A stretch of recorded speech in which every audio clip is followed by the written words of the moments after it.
చిత్తూరు జిల్లా నాయకుల వల్ల వైసీపీ అధినేత వైఎస్ జగన్ కు ఇబ్బందులు ఎదురవుతాయా? ఓటమికి వాళ్లే కారణమయ్యారా? లిక్కర్ స్కామ్లో వీళ్ల ఆత్మవిశ్వాసమే జగన్ జైలుకు పంపించే పరిణామాలు చూడబోతున్నాయా? చెవిరెడ్డి భాస్కర్ రెడ్డి, పెద్దిరెడ్డి రామచంద్రారెడ్డి, ఆయన కుమారుడు మిథున్ రెడ్డి లిక్కర్లో ఈ వ్యవహారమే పార్టీ కుంపముంచిందా?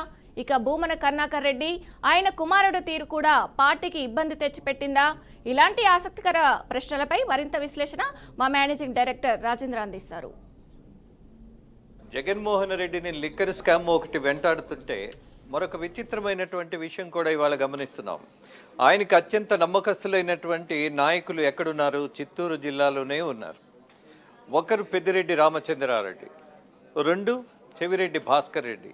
వీళ్ళిద్దరి వల్ల వచ్చినటువంటి సమస్యలు సామాన్యం కాదు. అలాగే మూడోవారు భూమన కరుణాకర్ రెడ్డి. నిత్యం వివాదాలు తీసుకురావడంలో, మాట్లాడడంలో వీళ్ళు చాలా దూకుడుగా ఉన్నారు. కోర్స్ పెద్దిరెడ్డి రామచంద్రారెడ్డి యొక్క వ్యవహారం వేరేగా ఉంటుంది. బట్ వీళ్ళిద్దరూ నోటిజారుడుతనం ఎక్కువ. చెవిరెడ్డి భాస్కర్ రెడ్డి అండ్ భూమన కరుణాకర్ రెడ్డి. భూమనకి కొంత నాలెడ్జ్ బేస్ ఉన్నటువంటి వ్యక్తి. ఆయన కుటుంబం కానీ, ఆయన సోదరులు కానీ ఒక వామపక్ష భావజాలంతో, అలాగే ఒక హేతువాద ధోరణితో వాళ్ళ జీవన విధానం అంతా ఒక దశాబ్ద కాలం క్రితం వరకు అలానే నడిచింది.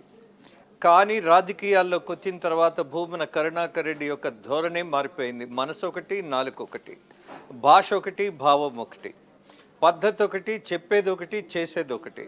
ఇలా మారిపోయినటువంటి తరుణంలో ఇవాళ భూమన కరుణాకర్ రెడ్డి తెస్తున్నటువంటి సమస్యలు అనేకం ఉన్నాయి. అలాగే తిరుపతి పట్టణంలో ఆయన కొడుకుతో పాటు ఈయన చేస్తున్నటువంటి వ్యాఖ్యలు కావచ్చు, అలాగే ఒక రకమైన వివాదాల్లో వెళ్ళిపోవడం కావచ్చు. మొత్తం మీద ఇదొక తలనొప్పిగా మారుతున్నది ఎవరికి? జగన్మోహన్ రెడ్డికి. ఇక చెవిరెడ్డి భాస్కర్ రెడ్డి, మీరు గమనించారు కదా, లిక్కర్ స్కామ్లో అతను చెవిరెడ్డి భాస్కర్ రెడ్డి అనుచరులు ఎవరైతే ఉన్నారో, అలాగే మొత్తం ఆ స్కామ్ అంతా వచ్చినటువంటి డబ్బంతా డిస్ట్రిబ్యూషన్ దగ్గర నుంచి, లెక్క దగ్గర నుంచి, కలెక్షన్ దగ్గర నుంచి ఎవ్రీథింగ్ చెవిరెడ్డి భాస్కర్ రెడ్డి అతనికి అనుచరులుగా ఉన్న వాళ్ళే నిర్వహించారు. దాంతోపాటు ఎన్నికలలో ఇదే ధనాన్ని తీసుకొని వెళ్ళి ఇదే అక్రమ సంపాదనని అక్కడున్నటువంటి నియోజకవర్గాల్లో పంచటంలో ప్రధాన పాత్ర, అలాగే తీసుకున్నటువంటి నిర్ణయం, ఆదేశాల మేరకు చెవిరెడ్డి భాస్కర్ రెడ్డి నియమించుకున్నటువంటి కోటరి ఎవరైతే ఉన్నారో వాళ్ళ మూలాన ఇవాళ జగన్మోహన్ రెడ్డికి పేకర్లోతు కాదు, మొత్తం మునిగిపోయిన దశ వచ్చేసింది. ఇక పెద్దిరెడ్డి రామచంద్రారెడ్డి, ఆయన పుత్రుడు మిథున్ రెడ్డి.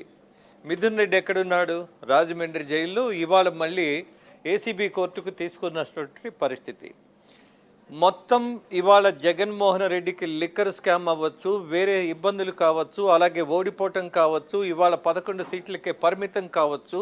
కారణం ఎవరు అనంటే బాగా గట్టిగా నమ్మకంగా పక్కనే ఉన్నటువంటి ఈ నమ్మకస్తులు, ఈ అనుచరులు, మరి కుట్రదారులు, లేకపోతే what ever it is, you can name it. So Chittoor జిల్లా నుంచి ప్రధానమైనటువంటి సమస్య జగన్మోహన్ రెడ్డికి ఇవాళ రాజకీయమైనటువంటి సమస్యలు తెచ్చిందనడంలో సందేహం లేదు. 11 సీట్లకు పరిమితం చేయడంలో చెవిరెడ్డి భాస్కర్ రెడ్డి, అలాగే పెద్దిరెడ్డి రామచంద్రారెడ్డి అండ్ భూమన కరుణాకర్ రెడ్డి ఆ జిల్లాలో పూర్తిగా తుడుచుకుపెట్టుకుపోవడానికి, అలాగే క్యాడర్ కూడా ఇవాళ అయోమయ దశలో ఉన్నారు. ఏం జరగబోతుంది అన్న దాని మీద ఒక కన్ఫ్యూజన్ పెరిగిపోతుంది.